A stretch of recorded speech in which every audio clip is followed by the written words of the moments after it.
El lado activo del infinito. Parte 3 de nuestro querido Carlitos. Sean bienvenidos una vez más. Estamos en la parte 3. Vamos con la lectura. El intento del infinito. En la parte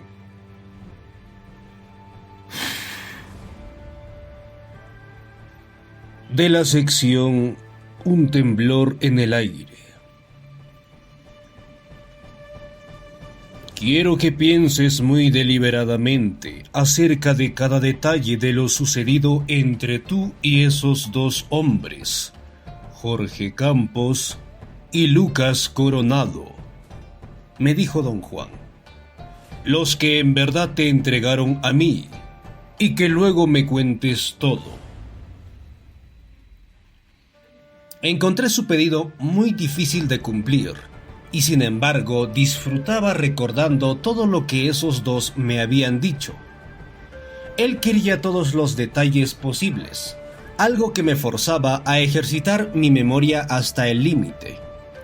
La historia que don Juan quería que recordara empezó en la ciudad de Guaymas, en Sonora, México. En Yuma, Arizona, me habían sido facilitados los nombres y las direcciones de algunas personas que, según me habían dicho, podían aclarar algo del misterio que rodeaba al viejo, que había conocido en la estación de autobuses. La gente que fui a ver no solamente no conocía a ningún brujo jubilado, sino dudaba de que tal hombre existiera. Estaban hasta los topes de cuentos aterradores de los brujos yaquis y del ánimo agresivo de los yaquis. Insinuaron que en Bicam, un pueblo de estación de ferry entre las ciudades de Guaymas y Ciudad Obregón, posiblemente encontraría a alguien que pudiera señalarme la dirección correcta. ¿Hay alguien en particular que debo buscar?, pregunté. Lo mejor sería hablar con un inspector de campo del Banco Oficial del Gobierno, sugirió uno de los hombres. El banco tiene muchos. Conocen bien a todos los indios de estos contornos, porque el banco es la institución del gobierno que les compra las cosechas. Y todos los yaquis son granjeros, propietarios de una parcela de tierra que pueden reclamar como suya, con tal de que la cultiven. ¿Conoce a alguno de los inspectores?, pregunté. Se miraron el uno al otro y me dieron una sonrisa de disculpa. No conocían a nadie, pero aconsejaban que me acercara a uno de ellos y le explicara lo que andaba buscando. En la estación de Bicam, mi tentativa de establecer contacto con uno de los inspectores de campo del gobierno fue un desastre total. Conocí a 3, y cuando les dije lo que quería, cada uno de ellos me miró con un aire de desconfianza. De inmediato sospecharon que era yo un espía enviado por los yaquis para causarles problemas, que no podían claramente definir, pero acerca de los cuales hicieron alocadas especulaciones, desde la agitación política hasta el espionaje industrial. Era la creencia de todos, sin base ninguna desde luego, que había depósitos de cobre en las tierras de los yaquis y que los yaquis querían apoderarse de ellos. Después de esta resonante derrota, me refugié en la ciudad de Guaymas, llegando a un hotel muy cerca de un fabuloso restaurante. Iba allí 3 veces al día. La comida era estupenda. Me encantó tanto que me quedé en Guaymas por más de una semana. Casi vivía en el restaurante. Y de esa manera llegué a tener mucho trato con el dueño, el señor Reyes. Una tarde, mientras almorzaba, vino el señor Reyes a mi mesa con otro hombre a quien me presentó como Jorge Campos, yaqui de raza pura, un empresario intermediario que había vivido en Arizona de joven. Me dijo que hablaba inglés perfectamente y que era más americano que cualquier americano. El señor Reyes lo elogió como un hombre excepcional, un verdadero ejemplo de lo que el trabajo y la dedicación pueden lograr. El señor Reyes se retiró y Jorge Campos se sentó a mi lado, inmediatamente haciéndose cargo de todo. Fingió ser negando cualquier alabanza, pero era evidente que estaba en el cielo con lo que el señor Reyes había dicho de él. A primera vista tuve la clara impresión de que Jorge Campos era un hombre de empresa, de esos que uno encuentra en un bar o en las esquinas concurridas de las calles mayores, tratando de vender una idea o simplemente tratando de encontrar el medio de convencer a alguien de que le dé sus ahorros. El señor Campos era muy bien parecido. Medía alrededor de 1,80 m de estatura y era delgado, pero con una barriga alta, como la de un bebedor habitual de licor. Era muy moreno, un tanto verduzco y llevaba blue jeans caros y botas de vaquero muy brillosas, puntiagudas y con talones de ángulo, como si necesitara enterrarlos en el suelo para no ser arrastrado por un buey enlazado.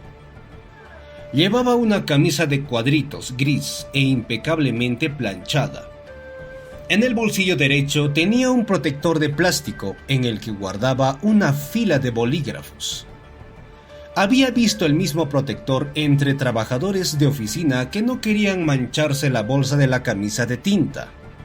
Su traje también incluía una chaqueta de gamuza color rojizo y de flecos, que parecía ser cara, y un sombrero de vaquero.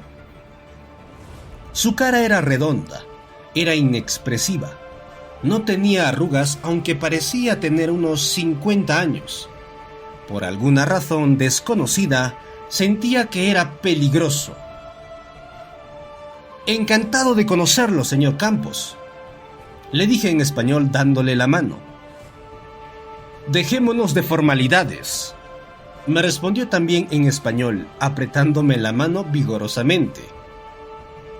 «Me gusta tratar a la gente joven como iguales, a pesar de la diferencia en edad. Llámeme Jorge, un gusto». Se calló por un momento, indudablemente midiendo mi reacción. Yo no sabía qué decir. Ciertamente no quería llevarle la corriente, pero tampoco quería tomarlo en serio. «Tengo curiosidad de saber qué hace en Guaymas», me dijo como al descuido. «No parece ser turista, y no creo que le interese la pesca de alta mar». «Soy estudiante de antropología», le dije, «y quiero establecer mis credenciales con los indios locales para poder hacer una investigación de campo». «Y yo soy hombre de negocios», me dijo. «Mi negocio es facilitar información. Intermediario. Usted necesita algo. Yo se lo consigo. Cobro por mis servicios. Sin embargo, están garantizados. Si no está satisfecho, no tiene que pagarme». «Si su negocio es facilitar información», le dije, «con gusto le pagaré lo que pida». «Ah», exclamó, «seguramente necesita un guía, alguien con más educación que la mayoría de los indios de por aquí. ¿Tiene una beca del gobierno norteamericano o de alguna otra institución?» «Sí», mentí yo. «Tengo una beca de la Fundación Esotérica de Los Ángeles». Al decir eso, de veras le vi una ráfaga de codicia en los ojos. «Ah», volvió a exclamar, «¿qué tan grande es esa institución?» «Bastante grande», dije. «Bueno, ¿de veras?», dijo como si mis palabras fueran la explicación que deseaba oír. «Y si me permite, ¿de cuánto es su beca? ¿Cuánto dinero le otorgaron?» «Unos cuantos miles de dólares para hacer el trabajo de campo preliminar». Mentí de nuevo para ver lo que me decía. «Ah, me gusta la gente directa», dijo saboreando sus palabras. Estoy seguro de que usted y yo vamos a llegar a un acuerdo. Yo le ofrezco mis servicios como guía y como llave que va a abrir muchas puertas secretas entre los yaquis. Como puede ver por mi apariencia, soy un hombre de gusto y de medios. Oh sí, por supuesto. Se ve que usted, es un hombre de gusto, le aseguré.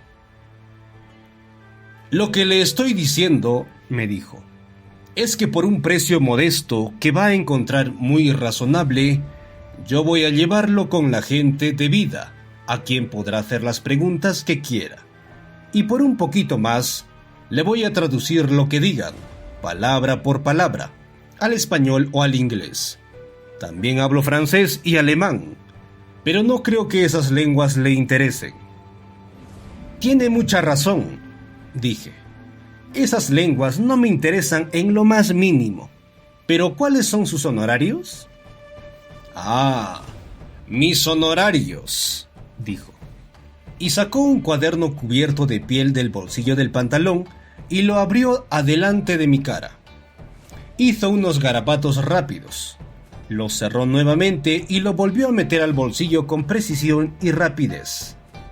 Estaba seguro de que quería darme la impresión de ser eficaz y rápido en el cifras.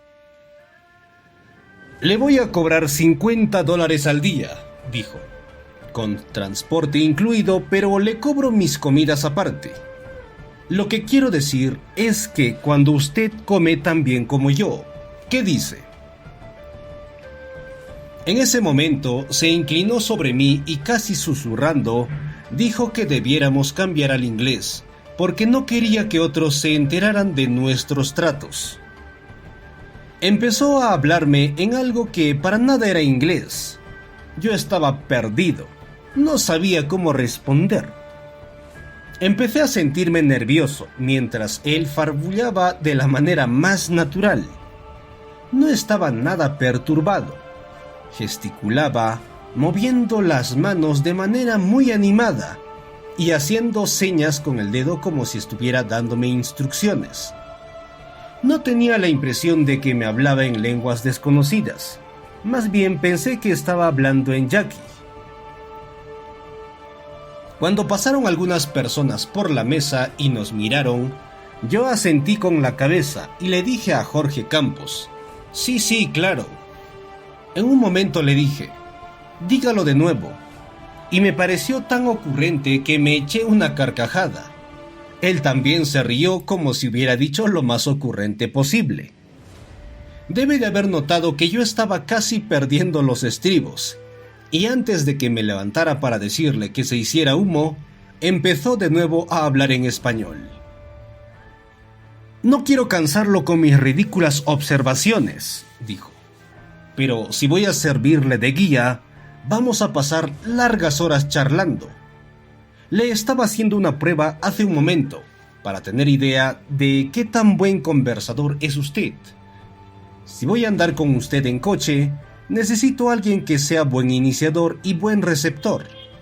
Veo que usted es ambas cosas. Entonces se levantó, me dio la mano y se fue. Como por seña convenida, el dueño se acercó a mi mesa, sonriendo y moviendo la cabeza de lado a lado como un pequeño oso. ¿Verdad que es un tipo fabuloso?, me preguntó. No quise comprometerme con una opinión y el señor Reyes espontáneamente dijo que Jorge Campos andaba en aquel momento como intermediario, en unos trámites muy delicados y de gran provecho. Dijo que unas empresas mineras de los Estados Unidos estaban interesadas en los depósitos de hierro y cobre que pertenecían a los yaquis, y que Jorge Campos estaba involucrado y en espera de recibir un pago de $5 millones. Supe entonces que Jorge Campos era un estafador. No existían depósitos de cobre o hierro en las tierras yaquis. Si hubiera habido algo, las empresas privadas ya les hubieran quitado las tierras a los yaquis y los hubieran movido a otra parte. ¡Fabuloso!, dije. El tipo más maravilloso que jamás he conocido. ¿Cómo puedo contactarlo de nuevo? No se preocupe, dijo el señor Reyes. Jorge quería saber todo acerca de usted. Lo ha estado observando desde que llegó. Lo más probable es que le venga a tocar a la puerta hoy a más tarde o mañana.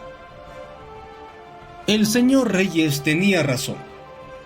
Unas 2 horas después, alguien me despertó de mi siesta. Era Jorge Campos.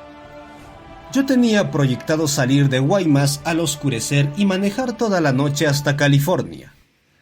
Le expliqué que me iba y que regresaba dentro de un mes. «Ah, pero tiene que quedarse porque he decidido ser su guía», me dijo. «Lo siento, pero tendremos que esperar porque mi tiempo es muy limitado», le repliqué.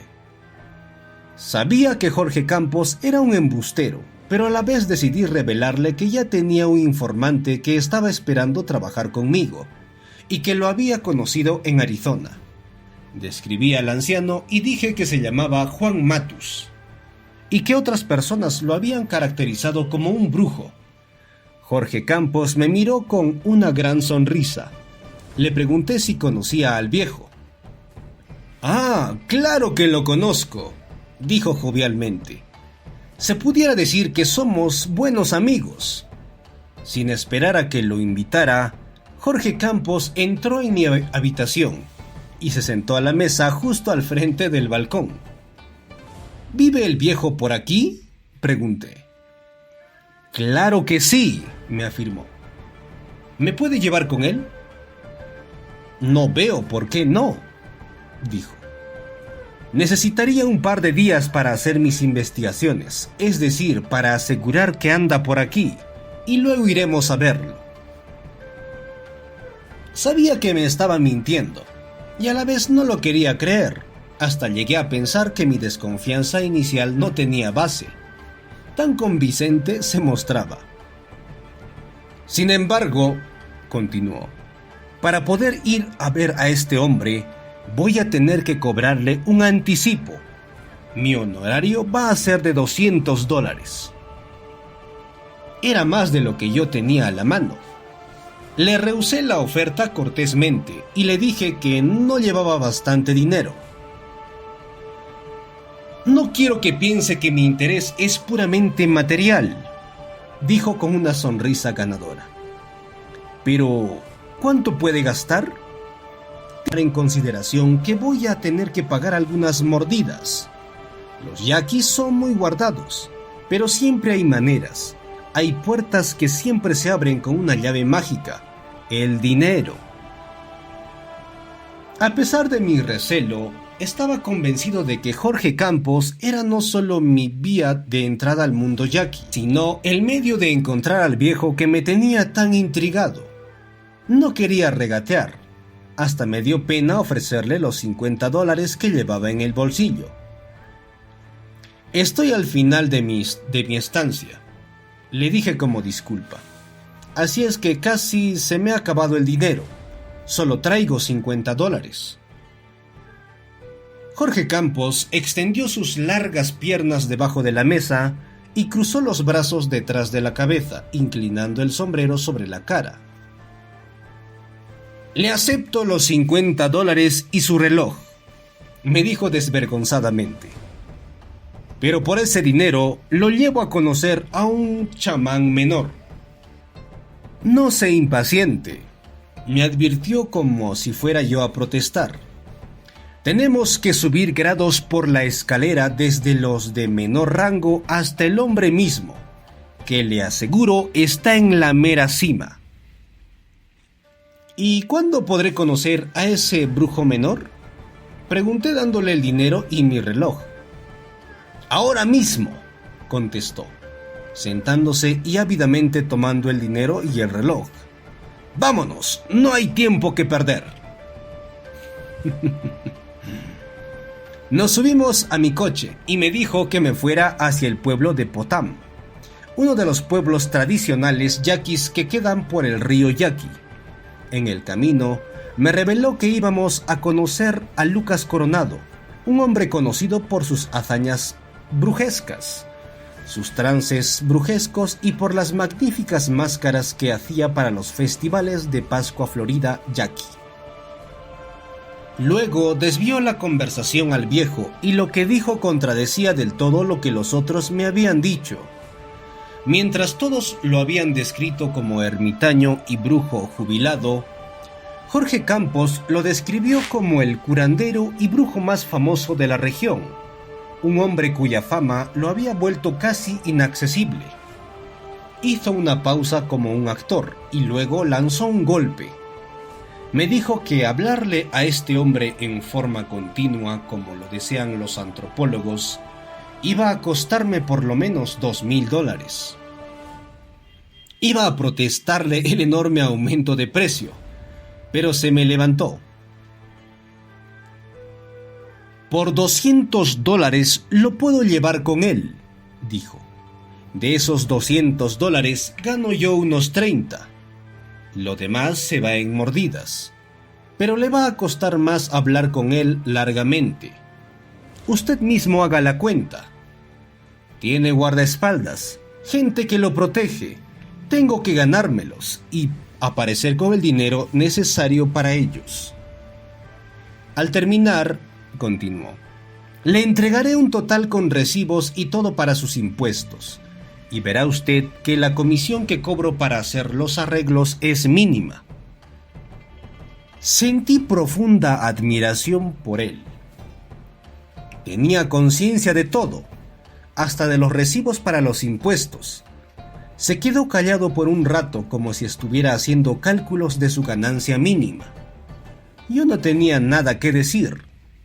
Estaba haciendo mis propios cálculos, tratando de pensar de dónde iba a sacar yo $2,000. Hasta pensé en solicitar una beca. «¿Pero estás seguro de que este anciano me va a recibir?», pregunté. «Claro», me aseguró. «No solo lo va a recibir, va a practicar brujería para usted por lo que le está pagando. Entonces, usted mismo hará los arreglos con él sobre el costo de futuras lecciones». Jorge Campos se calló de nuevo durante un rato, escudriñándome.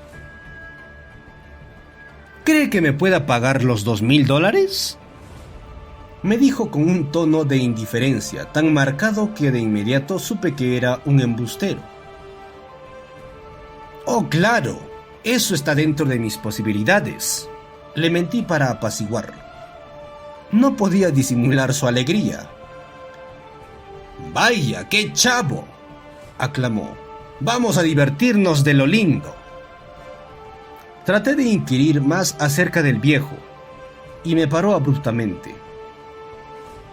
«Guarda las preguntas para el viejo mismo.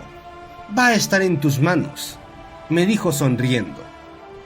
Empezó a contarme la historia de su vida en los Estados Unidos, y de hacer negocios, y para mi total asombro, ya que lo había clasificado como un farsante, cambió al inglés.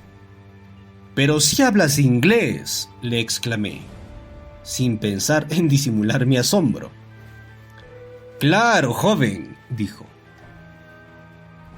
Le dije que lo estaba poniendo a prueba para ver si era listo. Lo es, de hecho, es bastante listo a mi parecer.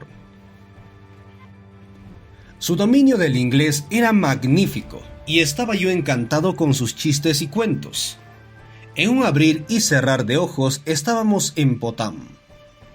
Me dirigió a una casa en las afueras del pueblo. Nos bajamos del coche. Él caminó de adelante, llamando a Lucas Coronado en voz alta en español. Oímos una voz que venía desde el fondo de la casa, que decía también en español: «¡Vengan por acá!». Había un hombre detrás de una choza, sentado en el suelo sobre la piel de una cabra. Tenía entre los pies un pedazo de madera que estaba labrando con cincel y mazo. Al sostener el pedazo de madera rígido con la presión de los pies, había creado, por así decir, un estupendo torno de alfarero. Con los pies daba vueltas a la pieza mientras que con las manos trabajaba en el cincel. Nunca había visto algo parecido. estaba haciendo una máscara, ahuecándola con un cincel curvado. El dominio de sus pies al sostener la madera y dar la vuelta era notable. El hombre era muy delgado. Tenía una cara angular, con pómulos altos y una tez morena color cobre. La piel de la cara y del cuello parecían haberse estirado al máximo. Su bigote lacio le daba a esa cara angular una mirada malévola. Tenía una nariz aguileña de puente muy fino y unos ojos negros feroces. Sus cejas negrísimas parecían pintadas, como también su pelo negro peinado desde la frente hacia atrás. Nunca había visto una cara más hostil. La imagen que me vino a la mente al mirarlo era la de un envenenador italiano de la edad de los Médicis. Las palabras truculento y saturnino parecían ser las descripciones más acertadas al enfocar mi atención sobre la cara de Lucas Coronado. Noté que al estar sentado sobre el suelo sosteniendo el pedazo de madera entre los pies, los huesos de sus piernas eran tan largos que las rodillas estaban a la par con los hombros. Cuando nos acercamos, dejó de trabajar y se puso de pie. Era más de Campos y flaquísimo. Como gesto de consideración a nosotros, supongo se puso los huaraches. «¡Pasen, pasen!», dijo sin sonreír. Tuve el sentimiento de que Lucas Coronado no sabía sonreír. «¿A qué debo el placer de esta visita?», le preguntó a Jorge Campos. «Traigo a este joven porque quiere hacerle preguntas acerca de su arte», dijo Jorge Campos en un tono bastante condescendiente. «Le aseguré que le contestaría usted verídicamente a todas sus preguntas». «Oh, eso no es ningún problema, afirmó Lucas Coronado, mirándome de arriba a abajo con su mirada fría. Cambió de idioma a lo que supuse era yaqui. Los dos, él y Jorge Campos, se lanzaron a conversar animadamente por un rato. Los dos me ignoraron por completo. Luego Jorge Campos se volvió hacia mí. «Tenemos un pequeño problema», dijo. «Lucas acaba de informarme que está bastante ocupado porque le vienen encima las fiestas. Así es que no va a poder responder a todas tus preguntas, pero lo hará en otro momento». «Desde luego, claro», me dijo Lucas Coronado en español. «En otro momento, por supuesto. En otro momento». «Tenemos que acortar la visita», dijo Jorge Campos, «pero lo vuelvo a traer». Al salir, me sentí con ganas de expresarle a Lucas Coronado mi admiración por su estupenda técnica de utilizar las manos y los pies. Me miró como si estuviera loco, abriendo los ojos con sorpresa. «¿Nunca has visto a alguien hacer una máscara?», me siseó entre dientes. «¿De dónde viene? ¿De Marte?». Me sentí imbécil. Traté de explicarle que su técnica de trabajo me era nueva. Parecía a punto de darme un golpe en la cabeza. Jorge Campos me dijo en inglés que había ofendido a Lucas Coronado con mis comentarios. Había entendido mi adulación como una burla velada a su pobreza. Mis palabras eran para él un pronunciamiento irónico sobre su pobreza y su desamparo. «Pero es lo opuesto», dije. «Me parece magnífico». «No intente decirle nada parecido», me contestó bruscamente Jorge Campos. «Esta gente está preparada a recibir y dar insultos de la manera más velada. A él le parece extraño que usted lo desprecie sin conocerlo, y que se burle de hecho de que no tiene dinero para comprar un tornillo de banco para sostener su escultura». Me sentía totalmente perdido. Lo menos que quería era fastidiar a mi único contacto posible. Jorge Campos parecía ser perfectamente consciente de mi confusión. «Cómprele una de sus máscaras», me aconsejó. Le dije que pensaba irme a Los Ángeles sin parar y que tenía justo el dinero para comprar gasolina y comida. Bueno, dele su chaqueta de piel, me dijo como si nada, y a la vez en tono confidencial de ayuda. De otra manera lo va a enojar, y todo lo que va a recordar de usted son sus insultos. Pero no le diga que sus máscaras son hermosas, simplemente compre una. Cuando le dije a Lucas Coronado que quería cambiarle una chaqueta de piel por una de sus máscaras, me correspondió con una sonrisa de satisfacción. Tomó la chaqueta y se la puso. Caminó hacia su casa, pero antes de entrar hizo unos giros extraños. Se arrodilló ante algo así como un altar religioso y movió sus brazos como estrechándolos y frotó sus manos sobre los lados de la chaqueta. Entró en la casa y volvió con un bulto envuelto en periódicos que me entregó. Quise hacerle unas preguntas. Se disculpó diciendo que tenía que trabajar, pero añadió que podía regresar cuando quisiera. De vuelta hacia la ciudad de Guaymas, Jorge Campos me pidió que abriera el bulto. Quería asegurarse de que Lucas Coronado no me hubiera estafado. No me interesaba abrirlo. Lo que me importaba era la posibilidad de regresar por mi cuenta para hablar con Lucas Coronado. Estaba feliz, la verdad. «Tengo que ver lo que tiene», insistió Jorge Campos. «Deténgase, por favor. Bajo ninguna condición ni por razón alguna quiero poner en peligro a mis clientes.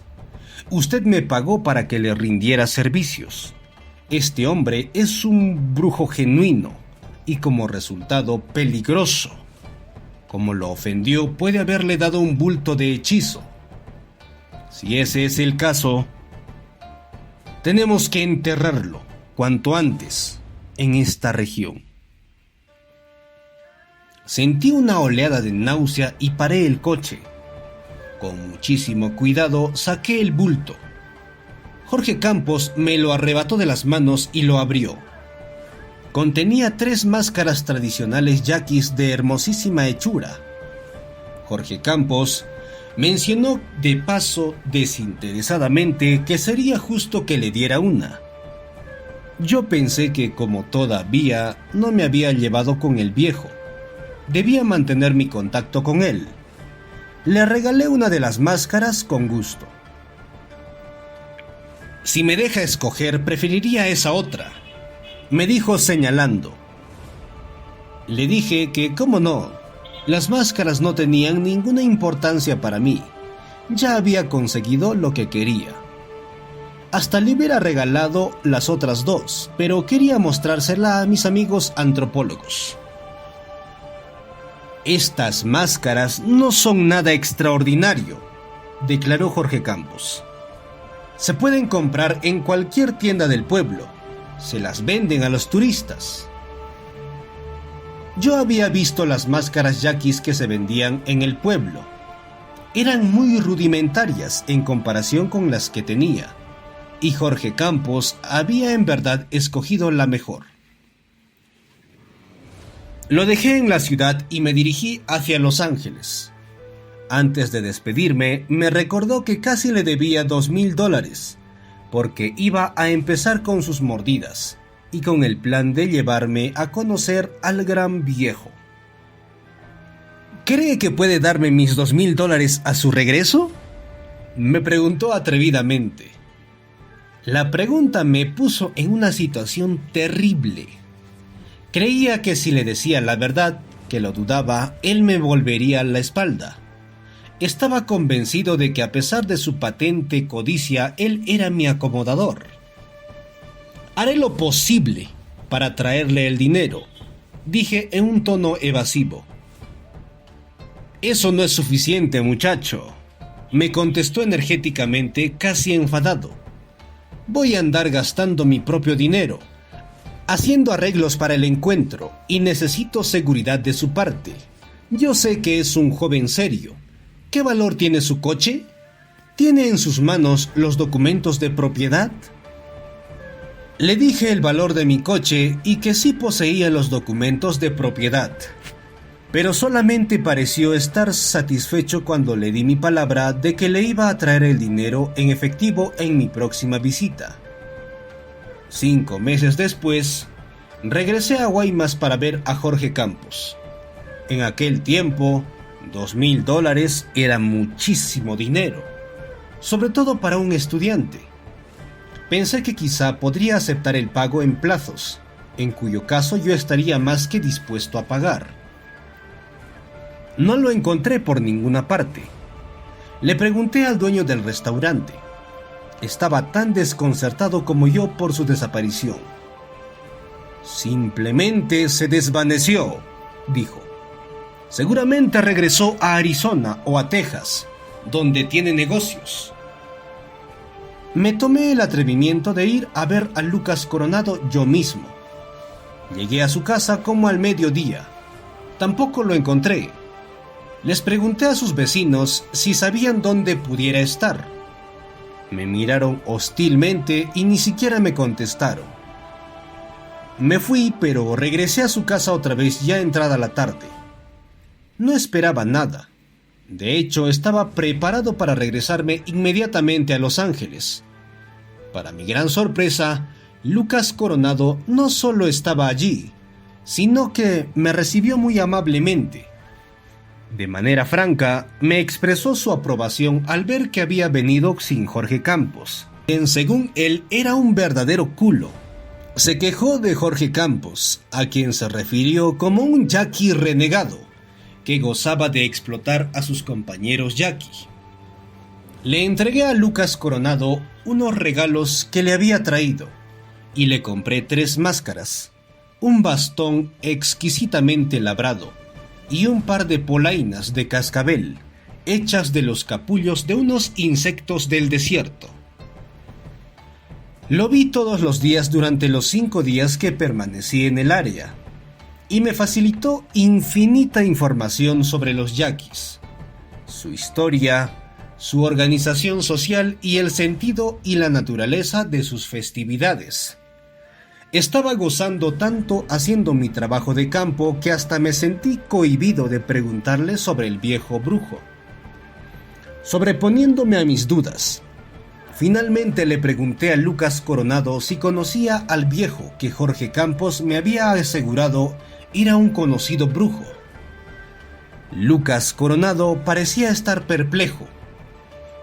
Me afirmó que hasta donde él sabía tal hombre no existía en esa región y que Jorge Campos era un estafador que solo quería robarme mi dinero. Al oír a Lucas Coronado negar la existencia de ese viejo, se me vino encima algo terrible. En un instante se me hizo evidente que no me importaba un pepino el trabajo de campo. Lo único que me importaba era encontrar a ese viejo. Supe entonces que el conocer al viejo brujo había sido indudablemente la culminación de algo que nada tenía que ver con mis deseos, mis ambiciones o hasta mis pensamientos como antropólogo. Me inquietaba más que nunca saber quién diablos era ese viejo.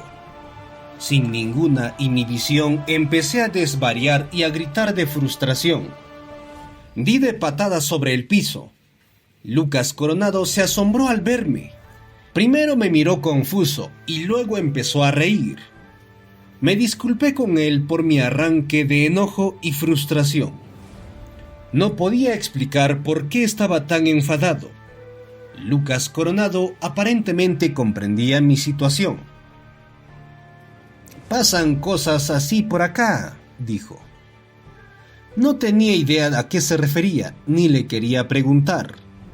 Estaba mortalmente aterrado de la facilidad con que se ofendía. Una peculiaridad de los yaqui era la facilidad que poseían para sentirse ofendidos. Parecían siempre estar alertas, buscando insultos que fueran demasiado sutiles para ser percibidos por otros. Hay seres mágicos que viven en las montañas, en los alrededores, continuó, y actúan sobre la gente. hacen que se vuelvan verdaderamente locos. Desvarían y divagan bajo su influencia, y cuando finalmente se tranquilizan, ya exhaustos, ni tienen idea de por qué se alocaron. ¿Cree usted que es lo que me pasó?, pregunté. Claro, me dijo totalmente convencido. Usted está predispuesto a alocarse de lo que fuera, pero también es usted muy contenido. Hoy se le fue la cuerda, se alocó por nada. No es por nada, le afirmé. No lo supe hasta ahora, pero para mí ese viejo es el impulso de todos mis esfuerzos. Lucas Coronado se quedó callado, como si pensara profundamente. Entonces empezó a caminar de un lado a otro. ¿Sabe de algún viejo que vive por aquí, pero que no es en realidad de aquí?, le pregunté. No entendió mi pregunta. Tuve que explicarle que el viejo que había conocido era posiblemente como Jorge Campos, un yaqui que vivía en otra parte. Lucas Coronado me explicó que el apellido Matus era bastante común en la región, pero que no conocía a ningún Matus con nombre de pila Juan. Parecía desanimado. De pronto le vino un momento de iluminación y dijo que al ser un hombre viejo podría tener otro nombre y que era muy probable de que me hubiera dado un nombre de trabajo y no su verdadero nombre. El único viejo que conozco es el padre de Ignacio Flores. Viene a ver a su hijo de cuando en cuando, pero viene de la Ciudad de México. Y se me ocurre que aunque es el padre de Ignacio, no parece estar tan viejo, pero es viejo. Ignacio también es viejo, pero el padre parece más joven. Se rió al percatarse de lo que había dicho. Aparentemente, nunca había pensado que el viejo era joven hasta ese momento. Seguía moviendo la cabeza como si yo no lo creyera. Yo, por otra parte, estaba eufórico. ¡Es él!, grité sin saber por qué. Lucas Coronado no sabía dónde vivía Ignacio Flores, pero muy amablemente me dirigió a que manejara hasta un pueblo yaqui cercano, donde encontró al hombre. Ignacio Flores era un hombre grande, corpulento, de unos 60 y tantos años. Lucas Coronado me advirtió que el hombrazo había hecho la carrera de soldado durante su juventud y aún tenía el porte de un militar. Ignacio Flores tenía un enorme bigote. Eso y la ferocidad de sus ojos lo transformaba para mí en la personificación de un soldado feroz. Era de tez oscura.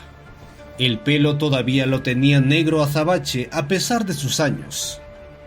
Su voz ronca y fuerte parecía haber sido entrenada exclusivamente para dar órdenes. Tuve la impresión de que había sido soldado de caballería. Caminaba como si todavía trajera espuelas y por alguna razón imposible de comprender. Oía espuelas cuando caminaba. Lucas Coronado me presentó y le dijo que había venido de Arizona a ver a su padre, a quien yo había conocido en Nogales. Ignacio Flores no se sorprendió para nada. «Oh, sí», dijo. «Mi padre viaja muchísimo». Sin mayores preliminares, nos explicó dónde podríamos encontrar a su padre. No nos acompañó. Yo pensé que por cortesía. Se disculpó y se alejó, marchando como si estuviera en un desfile.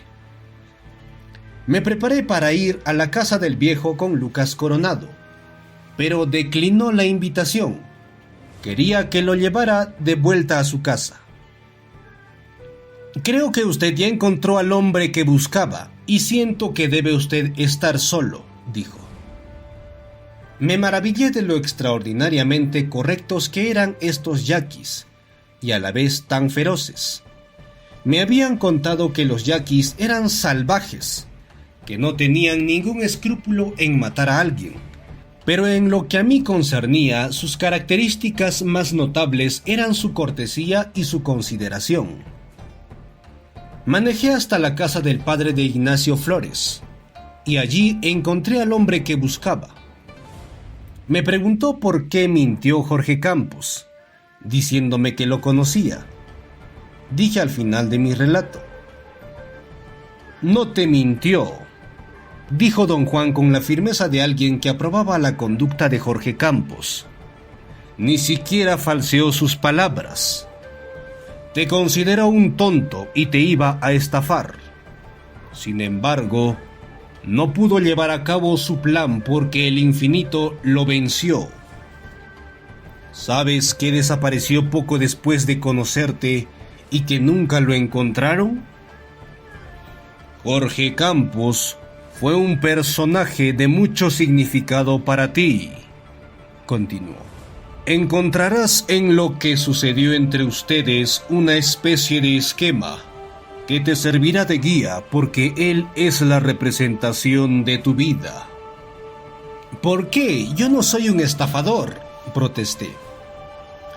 Se rió como si supiera algo que yo no sabía.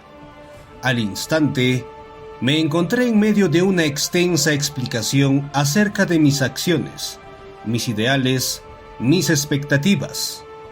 Sin embargo, un extraño pensamiento me exhortó a considerar, con el mismo fervor con el que me estaba justificando, el hecho de que bajo ciertas circunstancias yo podría llegar a ser como Jorge Campos. Encontré ese pensamiento inadmisible y utilicé toda mi energía disponible para refutarlo. Sin embargo, en lo profundo de mí, no me interesaba disculparme si era como Jorge Campos. Cuando di voz a mi dilema, don Juan se rió con tantas ganas que casi se ahogó varias veces. «Si yo fuera tú», me comentó, «escucharía lo que me dice esa voz interior.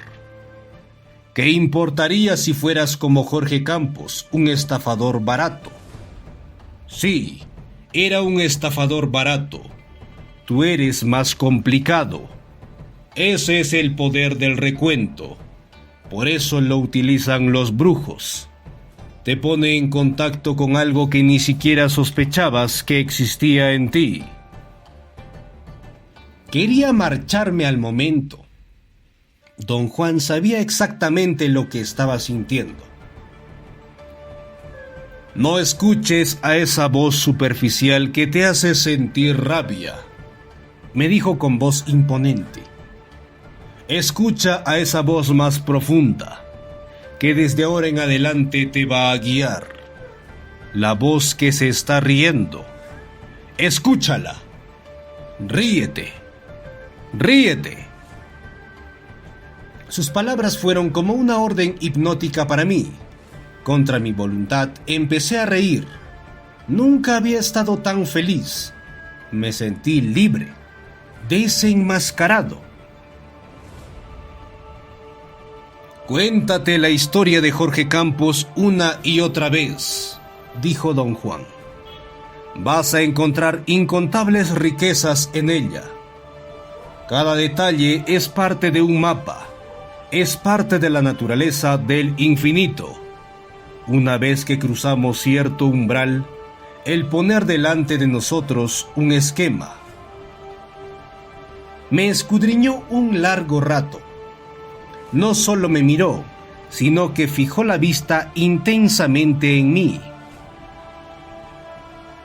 «Un hecho que Jorge Campos no pudo evitar», dijo finalmente, «fue el ponerte en contacto con el otro hombre, Lucas Coronado, que es tan significativo para ti como el mismo Jorge Campos, quizás aún más». En el curso de recontar la historia de esos dos hombres, me había dado cuenta de que había pasado más tiempo con Lucas Coronado que con Jorge Campos. Sin embargo, nuestros intercambios no habían sido tan intensos y habían estado marcados por enormes lagunas de silencio. Lucas Coronado no era por naturaleza un hombre locuaz, y por alguna extraña maniobra, cuando estaba silencioso lograba arrastrarme con él a ese estado. Lucas Coronado es la otra parte de tu mapa, dijo don Juan. ¿No encuentras raro que sea escultor como tú, un artista supersensible, que como tú en cierto momento buscaba a quien que patrocinara su arte? Buscaba un benefactor, tal como tú buscabas una mujer amante de las artes que patrocina tu creatividad. Entré en otro estado de lucha aterradora. Esta vez, mi lucha era entre la absoluta certeza de que nunca le había hablado de ese aspecto de mi vida, el hecho de que era verdad y el hecho de que no podía dar con la explicación de cómo había obtenido esa información. Otra vez quise marcharme, pero nuevamente el impulso fue vencido por una voz que venía de un lugar profundo. Sin ninguna razón, empecé a reírme.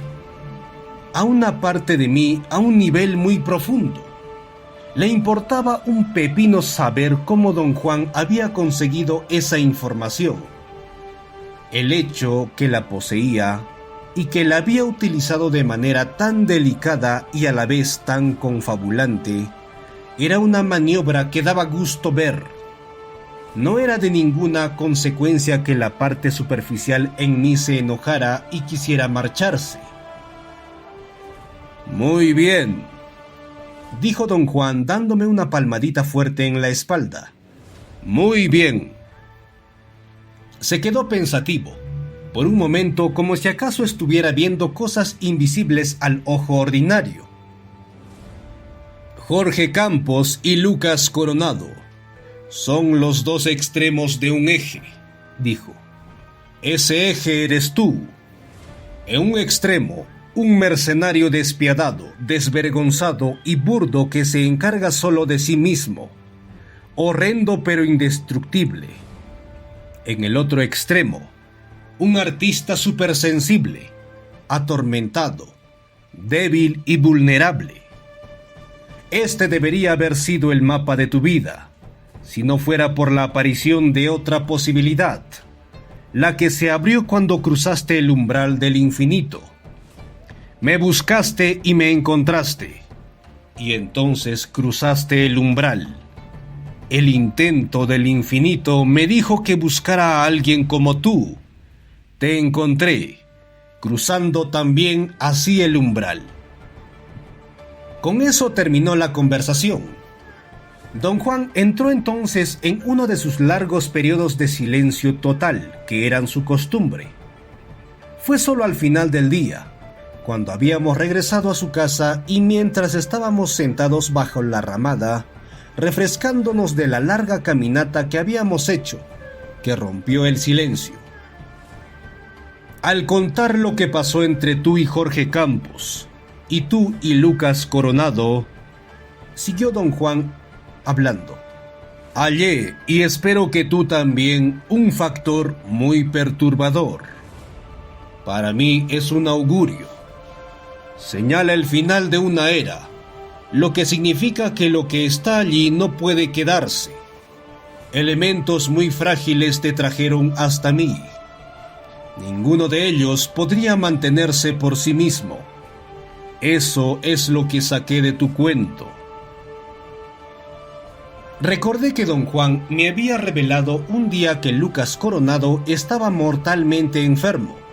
Tenía un estado de salud que lentamente lo consumía. Le he mandado a decir a través de mi hijo, Ignacio, lo que tiene que hacer para curarse, prosiguió don Juan. Pero él cree que es una tontería y no quiere saber nada. No es culpa de Lucas. La raza humana entera no quiere saber nada. Oyen solamente lo que quieren oír. Me acordé que le había insistido a don Juan que me dijera qué podía decirle a Lucas Coronado para ayudarlo a aliviar el dolor y la angustia mental. No solo don Juan me lo dijo, sino que me advirtió que si Lucas Coronado lo quería, fácilmente podría sanarse él mismo. Sin embargo, cuando fui con él, el recado de don Juan, Lucas Coronado me miró como si estuviera loco. Luego pasó a hacer una brillante, y si hubiera sido yo Jackie, horriblemente ofensiva, descripción de un hombre aburridísimo por la infundada insistencia de alguien. Pensé que solo un Jackie podía ser tan sutil. «Esas cosas no me ayudan», dijo finalmente en tono desafiante, enojado por mi falta de sensatez. «En verdad no importa. Todos tenemos que morir. Pero no vayas a creer que he perdido toda esperanza. Voy a conseguir dinero del banco del gobierno. Me van a dar dinero por avanzado sobre mi cosecha y voy a conseguir suficiente para comprar algo que me va a sanar. Ipso facto, se llama Vitaminol». «¿Qué es Vitaminol?», le había preguntado. «Es algo que anuncian por la radio», dijo con la inocencia de un niño. «Cura todo. Se recomienda para personas que no comen diariamente carne, pescado o carne de ave. Se recomienda para personas como yo, que apenas podemos mantener juntos el cuerpo y el alma». En mi avidez por ayudar a Lucas Coronado, cometí uno de los errores más graves e inimaginables en una sociedad de gente hipersensible como los yaquis. Ofrecí darle el dinero para comprar su Vitaminol. Su fría mirada me reveló a qué grado lo había herido. Mi error fue imperdonable. Muy calladamente, Lucas Coronado me dijo que tenía los recursos económicos para comprarse su propio Vitaminol. Regresé a la casa de don Juan. Quería llorar.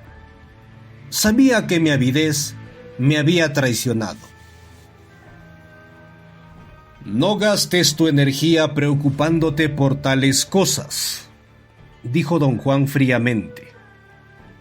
«Lucas Coronado está preso dentro de un ciclo vicioso, pero tú también lo estás, tú. Y lo están todos. Él tiene su Vitaminol, que confianzudamente cree que le va a sanar todo y resolver todos sus problemas. En este momento no tiene con qué comprarlo, pero con el tiempo tiene grandes esperanzas de poder hacerlo». Don Juan me escudriñó con sus ojos brillantes. «Te dije que los actos de Lucas Coronado eran el mapa de tu vida», dijo. «Créemelo que son. Lucas Coronado te señaló el Vitaminol y lo hizo tan poderosa y dolorosamente que te hirió y te hizo llorar». Don Juan dejó de hablar. Fue una larga y muy eficaz pausa. «Y no me digas que no entiendes lo que te estoy diciendo», me dijo. «De una manera u otra, todos tenemos nuestra propia versión del Vitaminol». Fin de la parte 3 y fin de El intento del infinito. Bien, gracias por acompañarnos y escucharnos. Estaremos prestos para la cuarta parte. ¿Quién era Juan Matus en realidad?, en la sección Un temblor en el aire. Pues bien, gracias por acompañarnos. Nos veremos en la próxima. Adiós.